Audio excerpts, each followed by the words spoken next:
오늘 우리에게 주시는 하나님의 말씀은 호세아 10장 12절 말씀입니다. 제가 봉독하지요. 너희가 자기를 위하여 공의를 심고 인애를 거두라. 너희 묵은 땅을 기경하라. 지금이 곧 여호와를 찾을 때니 마침내 여호와께서 오사 공의를 비처럼 너희에게 내리시리라. 아멘. 오늘 이 말씀을 의지해서 하나님을 찾는 삶, 이런 제목으로 말씀을 드립니다. 여러분들은 언제 하나님을 찾으세요? 매일이요. 벌써 정답이 나오면 안 되는데. 급할 때, 힘들고 어려울 때. 그거보다 좀 괜찮은 답은 평안할 때. 그러나 정답은 우리 권사님 말씀처럼 항상 매일. 정말 우리 매일 하나님을 찾나요? 우리 좀 되짚어 봐야 할 것이고. 그럼 하나님을 왜 찾아요? 도와달라고. 나의 힘듦과 어려움 속에서 나를 건져내 달라고. 하나님을 사랑하니까 보고 싶어서? 아니면 정말 하나님의 뜻을 이루는 삶을 살게 해달라고 하나님을 찾는 걸까요? 우리 마음속에 어떤 답이 있는지 모르겠어요. 오늘 본문에서도 지금이 하나님을 찾을 때라고 얘기하고 있어요. 본문에서 얘기하는 하나님을 찾는다라고 하는 의미는 무슨 뜻이냐면 내 마음과 뜻과 정성을 다해서 하나님을 섬기고 하나님을 사랑한다는 의미예요. 그리고 더해서 모든 것을 하나님께 다 맡기고 간구한다는 의미로 하나님을 찾는다. 하나님을 찾아야 된다. 그렇게 말씀하고 있는 거예요. 우리가 하나님을 찾을 때, 우리가 하나님을 찾는 이유와는 상당히 다르지 않는가 생각해 봅니다. 여러분 스티븐 코비 박사 아시죠? 성공하는 사람들의 7가지 습관이라고 하는 베스트셀러 자기 개발서를 쓴 사람인데요. 그 사람이 일상의 행복을 위한 3가지 선택이라는 이야기를 했어요. 우리가 일상이 행복해지려면 3가지 선택을 잘해야 된다고 하는 거죠. 그 첫째는 행동의 선택이라고 얘기했어요.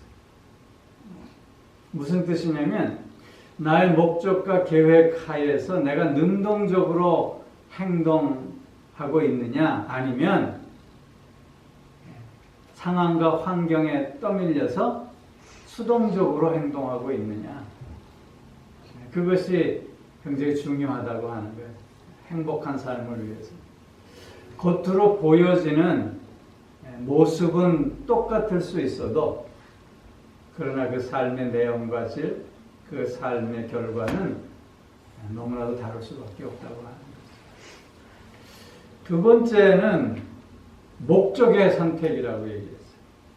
어떤 목적을 가지고 살고 있느냐라고 하는 거죠. 그 어떤 목적이 있느냐에 따라 우리의 행복이 달라질 수밖에 없다는 거예요. 여러분 우리가 지금 미국 땅에 살고 있잖아요. 여러분 왜 이민 오셨어요? 이민 오신 목적이 뭐예요? 보다 더 자유로운 삶을 위해서?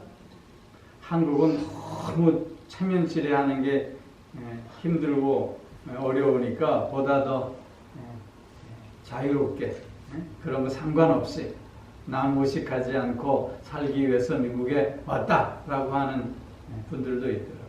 그런가 하면 한국보다는 여기가 물자가 풍부하고 일자리가 풍부하니까 한국보다 좀 더 잘 살 수 있을 것 같아서 살기가 좀 편할 것 같아서 미국에 왔습니다. 그렇게 얘기하는 분들도 있더라고요.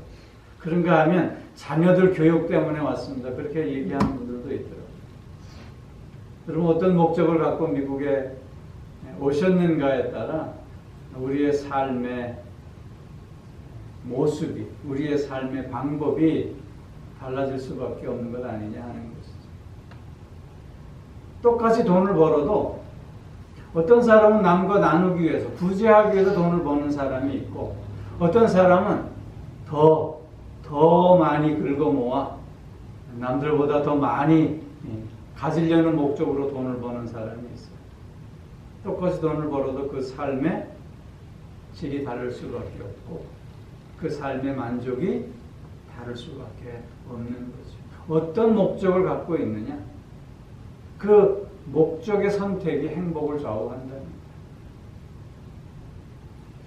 또 하나의 선택은 뭐냐면 원칙의 선택이라는 게 원칙의 선택. 이 원칙의 선택이라는 말은 무슨 의미냐면 우리가 살아가면서 당하는 불법과 부조리에 대해서 반응하는 태도를 얘기하는 거예요. 무슨 뜻인지 아시겠죠? 우리가 살아가면 다양한 불법을 경험하게 되고 다양한 부조리를 만나게 되는데 그때 우리가 어떻게 반응하느냐는 거예요.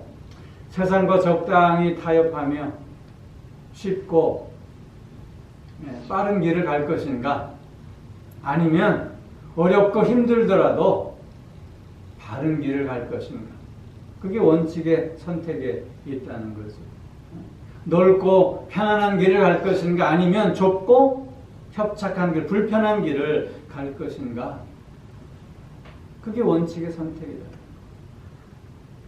과정은 무시하고 결과만 좋으면 되는 것 아니냐라는 결과 중심의 원칙을 가지고 살 것인가? 아니면 그 과정의 중요성을 하고 결과는 그냥 그 과정에 따라 주어지는 것임을 고백하면서 그 과정에 충실한 삶을 살 것인가?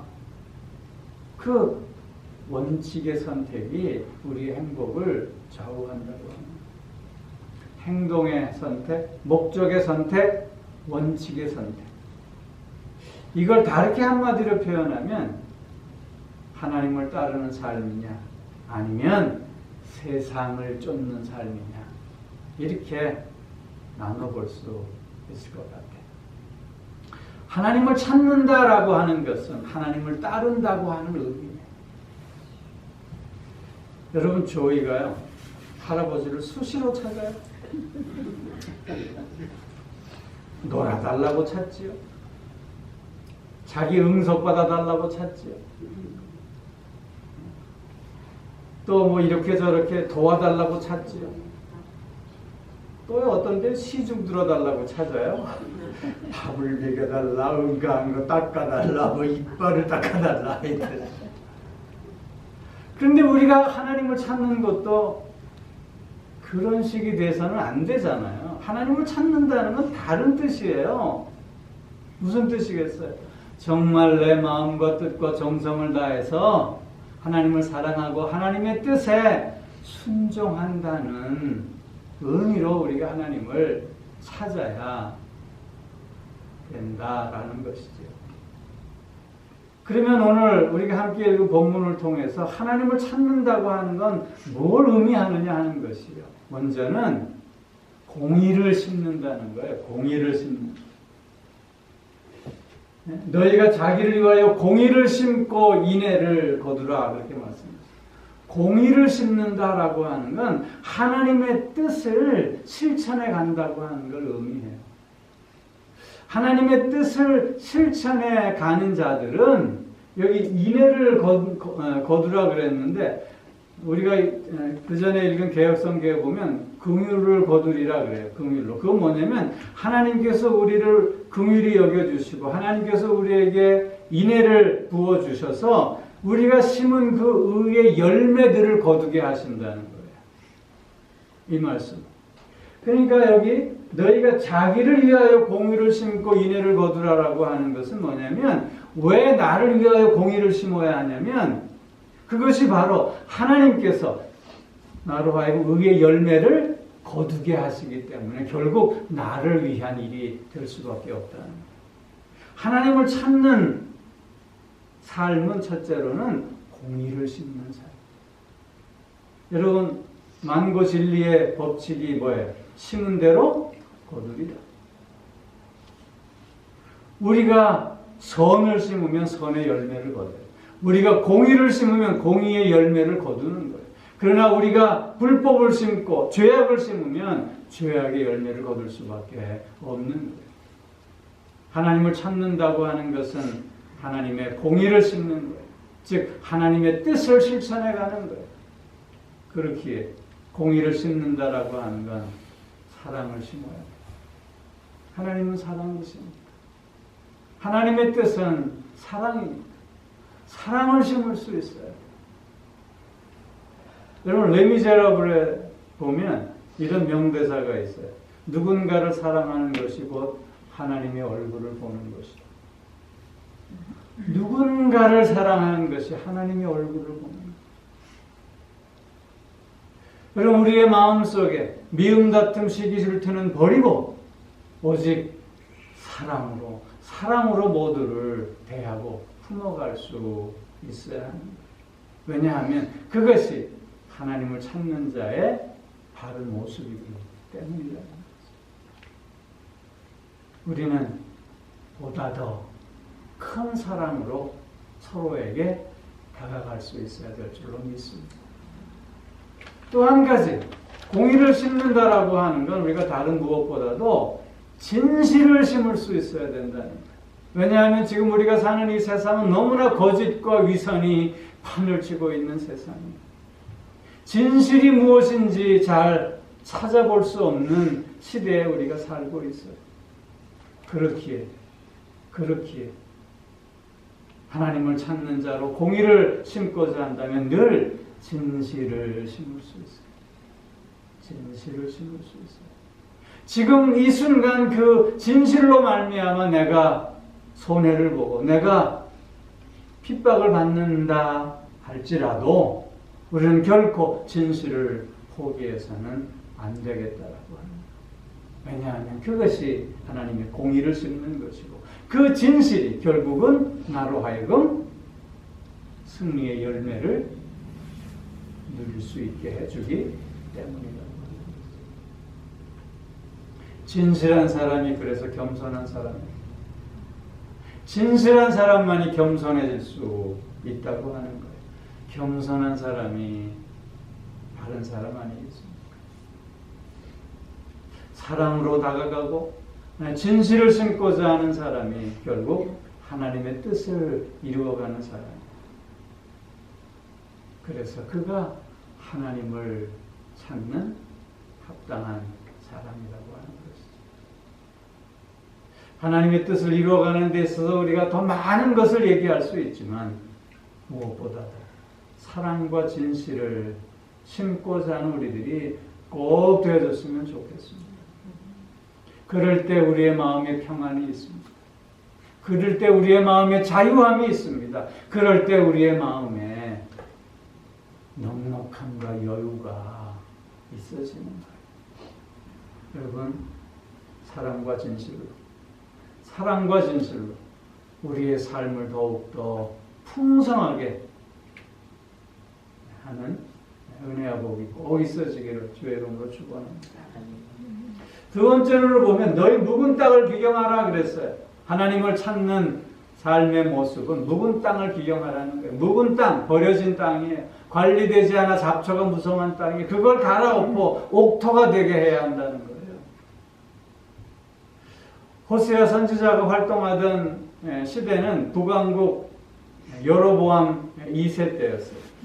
그 여로보암 2세 때는 어떤 때였냐면요. 북왕국 이스라엘의 역사 속에서 가장 부강한 시대였어요. 가장 화려하고 가장 경제적으로 군사적으로 막강한 시대였어요.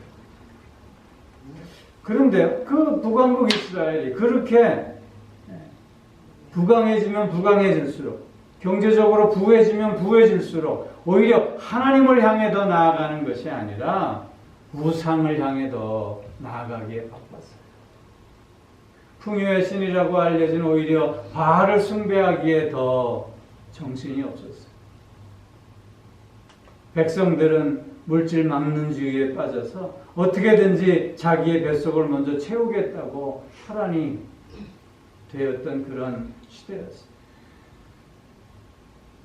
그런 시대를 보면서 호세아 선지자는 하나님의 메시지를 전하는 거예요. 너희에게 하나님의 심판이 가까웠다. 그러니 회개하라. 너희 묵은 땅을 기경하라. 하나님을 찾고 하나님께 돌아와야 된다. 그렇게 지금 외치고 있는 거예요. 묵은 땅을 기경하라. 하나님을 찾는 자는 그래서 철저하게 회개하며 또한 자신을 개혁하는 사람이 될 수 있어야 한다. 오늘 우리에게도 마찬가지예요. 오늘 우리도 끊임없이 매일매일 개혁하는 삶을 살 수 있어요. 매일매일 회개함으로 나를 새롭게 하는 삶을 살아갈 수 있어야 합니다. 여러분, 우리는 하나님을 믿습니다. 그런데 우상도 같이 섬기는 건 아닙니다. 그래서 철저하게 하나님 앞에 회개할 수 있어요. 여러분, 우상이 뭐예요? 무슨 형상을 만들어 놓는 것만 우상인가요? 금송아지만 우상인가요? 그게 아니라 하나님보다 앞선 것은 다 우상이에요. 그리고 우리가 하나님 우선주의로 산다고 하지만 누군가가 말했듯이 하나님은 나에게 늘 3등이에요. 3등. 내가 1등이고 너가 2등이고 하나님은 3등이에요. 우리가 늘 그런 삶을 살고 있지는 않느냐 하는 거예요. 늘 하나님이 우선이고 하나님이 중심인 삶을 우리가 산다고 고백하지만 실제 우리의 삶은 하나님이 3등인 삶 아닌가. 이런 것들을 우리가 철저하게 회개할 수 있어요. 이런 것들을 우리가 분명하게 개혁해 나아갈 수 있어야 하겠다는 거예요. 여러분, 우리가 하나님 우선주의로 삽니까? 하나님의 뜻을 제일 우선으로 여기며 삽니까? 내 뜻과 내 생각, 내 욕심에 따라 우리가 행동하곤 하지 않느냐 하는 거예요. 이런 것들도 우리가 하나님 앞에 철저하게 회개할 수 있어요. 입술로는 하나님의 뜻이 우선입니다라고 고백하지만 실제 우리의 삶의 모습을 보면 하나님보다는 내 뜻이 우선인 경우가 얼마나 많이 있느냐. 이게 그냥 습관적으로 넘어가는 것이 아니라 우리의 마음밭을 갈아엎어야 된다는 거예요. 철저하게 회개하고 철저하게 개혁할 수 있어야 한다는 거예요. 그런 삶의 습관들을 끊어낼 수 있어야 하겠다는 거예요. 그게 하나님을 찾는 자의 바른 모습이라고 하는 거죠. 여러분, 우리 가운데 하나님의 영광을 드러내는 삶을 살아야 함에도 불구하고 오히려 자신의 의를 드러내고 자랑하며 사는 우리의 모습은 없는가 살펴볼 수 있어요. 저 바리새인처럼. 바리새인은 하나님의 전에 나와서 뭐라고 고백하고 있습니까? 나는 하루에 2번씩 기도하고 일주일에 이틀씩 금식하고 모든 것을 11조를 드리고 저 세리와 같지 않게 해주셔서 감사합니다. 자기의 의를 드러내고 있잖아요. 그런 사람은 하나님이 없는 사람이에요. 자기가 하나님인 사람이죠. 그런 사람은 교만한 사람이에요. 우리에게도 그런 모습은 없는가 살펴볼 수 있어야 한다는 거예요. 철저하게 하나님 앞에 겸손한 자로서 내 의가 아니라 하나님의 의를 드러내는 자가 될 수 있어야 하는 거예요. 또 우리가 충분히 감사하고 있는가 하는 거예요. 우리가 모든 것이 하나님의 은혜입니다 이렇게 고백하고 있지만 온전한 감사를 하나님 앞에 드리고 있는가, 그래서 온전히 하나님께만 영광 돌리고 있는가를 우리가 또 살펴볼 수 있어야 돼요. 이런 것들을 우리가 철저하게 회개하고 개혁하고 이렇게 새 마음을 가질 때 우리가 하나님을 찾는 바른 자의 모습을 갖춰갈 수 있게 된다고 합니다.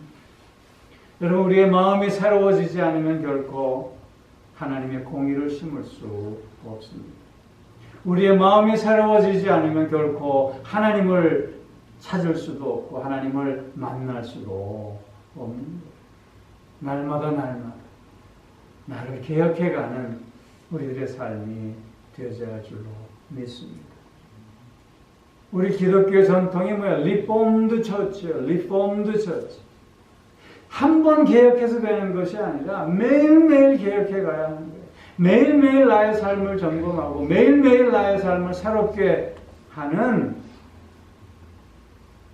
나의 결단이 요구되어집니다. 성령께서 우리의 마음을 깨닫게 하시고 우리의 마음을 움직여 주셔서 매일매일 하나님 앞에 나 자신을 온전히 내려놓고 그리고 하나님을 날마다 찾아가는 우리의 삶이 꼭 되어지기를 주의 이름으로 축원합니다. 마지막으로 그렇게 하나님을 찾을 때 하나님은 우리를 만나 주신다. 마침내 여호와께서 오사 나에게 오사 만나 주셔서 공의를 비처럼 너희에게 내리시리라. 이것은 하나님께서 우리에게 구원의 은혜를 충만히 허락하여 주신다는 걸 의미하는 거예요. 마치 하나님의 은혜가 대지를 적시는 봄비처럼 나에게 충만히 내려옴을 의미하는 하나님을 만나는 삶을 살게 해주신다는 것. 하나님은 찾는 자를 외면하지 아니하시고 찾아와 만나주시고 그에게 은혜를 베풀어 주시는 자비로우신 하나님인 줄 우리가 믿고 고백하고 있지 않습니까? 하나님을 찾을 때 우리는 이런 하나님을 만나는 삶을 살게 된다는 것. 여러분, 하나님을 만났을 때 하나님을 만남으로 우리는 우리 인생의 답을 얻을 수 있는 것 아닙니까? 우리가 왜 살아야 하는지, 우리의 삶의 의미는 무엇인지, 우리의 삶의 목적이 무엇이어야 하는지 하나님을 만남으로 우리는 해결받을 수 있지 않습니까? 왜? 하나님은 나를 지으신 창조주이시기 때문에. 그렇게 하나님을 만남으로 말미암아 하나님의 창조의 목적을 우리가 깨닫게 되고 그렇기에 삶의 이유를 알고 삶의 의미를 깨닫고 삶의 목적을 분명하게 정할 수 있게 되는 것 아니냐 하는 것이죠. 여러분, 솔로몬 보세요. 전도서를 보면 모든 것이 헛되고 헛되니 헛되고 헛되도다. 왜? 하나님을 만나지 못하는 삶의 모습이 그렇다는 거예요. 하나님을 만났을 때만이 인생의 답을 얻을 수 있게 되는 거예요. 또한 하나님을 만남으로 참된 기쁨과 참된 만족을 얻을 수 있게 돼요. 왜냐하면 하나님은 모든 것을 섭리하시고 주장하시고 모든 것의 주인이 되시기 때문입니다. 우리에게 참된 기쁨과 만족을 얻기 위해서는 우리가 어떻게 돼? 나보다 큰 하나님의 품에 안길 수 있어요. 하나님이 나를 이렇게 만나서 품어주실 때 거기에 참된 기쁨과 만족이 가능해지는 거예요. 제가 늘 얘기하죠. 세상이 커요? 내가 커요? 세상이 커요? 내가 커요? 네? 세상 다 준다고 나 바꿀 수 있어요? 그런 사람 있을까요? 내가 커요. 세상과 나도 바꿀 수 없어요. 근데 세상을 다 가졌다고 해서 내가 채워져요? 못 채워져요. 그렇기에 세상을 따르는 삶은 만족이 있을 수 없어요. 세상을 다 갖는다 해도 빈 구석이 남아있기 마련입니다. 그렇게 내가 정말 채워줄 수 있는 것은 나보다 큰 하나님의 품에 안길 때만이 가능합니다. 제가 여러 번 말씀드렸죠. 밑 빠진 독에 물을 가득 채우는 방법이 한 가지 있어요. 그게 뭐예요? 물에 담그는 거. 네, 그 독을 들고 가서 깊은 강물에 담그는 거예요. 그러면 밑 빠진 독에도 물을 가득 채울 수 있어요. 하나님의 품에 나를 담글 때 우리가 진정한 기쁨과 만족을 얻을 수 있게 돼요. 그렇기에 하나님을 만나는 자만이 참으로 기뻐하고 참으로 만족한 삶을 누릴 수 있게 되는 거예요. 또한 하나님을 만나는 자만이 하나님의 뜻을 이루어갈 수 있어요. 왜냐하면 하나님을 만남으로 하나님을 더 많이 알게 되고 또한 그 뜻에 우리가 순종할 수 있게 되기 때문이죠. 사랑하는 성도 여러분, 오늘도 우리는 하나님을 찾는 삶을 살아야 됩니다. 오늘 말씀을 통해서 보면 지금 여호와를 찾으라 말씀합니다. 오늘 우리는 여호와를 찾아야 합니다. 오늘. 왜냐하면 우리는 오늘밖에 없기 때문에. 내일이 아니라 또 오늘이요. 우리에게는 오늘밖에 없어요. 그래서 오늘 여호와를 찾지 않으면 우리는 오늘을 잃어버리게 돼요. 오늘, 지금 여호와를 찾아야 돼요. 여호와를 찾음으로 말미암아 여호와를 만나고 여호와를 만남으로 말미암아 참된 삶의 기쁨과 만족을 누립니다. 하나님 앞에 찬송과 영광을 올려드리는 우리의 삶이 꼭 되어질 수 있기를 주님으로 축원합니다. 지금 하나님을 찾고 지금 하나님을 만나는 은혜와 복이 충만하기를 축원합니다. 기도하겠습니다. 아버지 하나님, 오늘도 우리를 먼저 불러주셔서 하나님을 찾을 수 있게 하여 주시고 하나님을 만날 수 있게 하여 주셔서 공의를 심어 아름다운 의의 열매들을 거둘 수 있게 하여 주시고 늘 회개를 통해서 새 마음을 가질 수 있게 하여 주셔서 빈 마음으로 주님의 사랑과 은혜를 더욱 담아낼 수 있게 하여 주시옵니. 늘 하나님과의 만남을 통해서 참된 삶의 의미와 목적을 확인하며 또한 참된 기쁨과 만족을 누리는 삶을 살아가게 하시니 감사를 드립니다. 오늘 지금 하나님을 찾고 하나님을 만나는 우리의 삶이 되게 하여 주시옵소서. 감사드리며 우리 주 예수 그리스도의 이름으로 기도하옵나이다. 아멘. 이제는 우리 주 예수 그리스도의 은혜와 하나님 아버지의 사랑하심과 성령의 교통하시며 인도하시며 내주하시며 또한 복주심의 역사가 하나님을 찾고 하나님을 만남으로 이 땅에서 참된 기쁨과 만족 속에 하나님께 찬송과 영광을 올려드리는 삶을 살아가게 됩니다. 다시금 소원하며 결단하는 사랑하는 성도들과 그 가정과 하시는 모든 일들 위에 이제로부터 영원토록 함께 하시기를 간절히 축원하옵나이다. 아멘.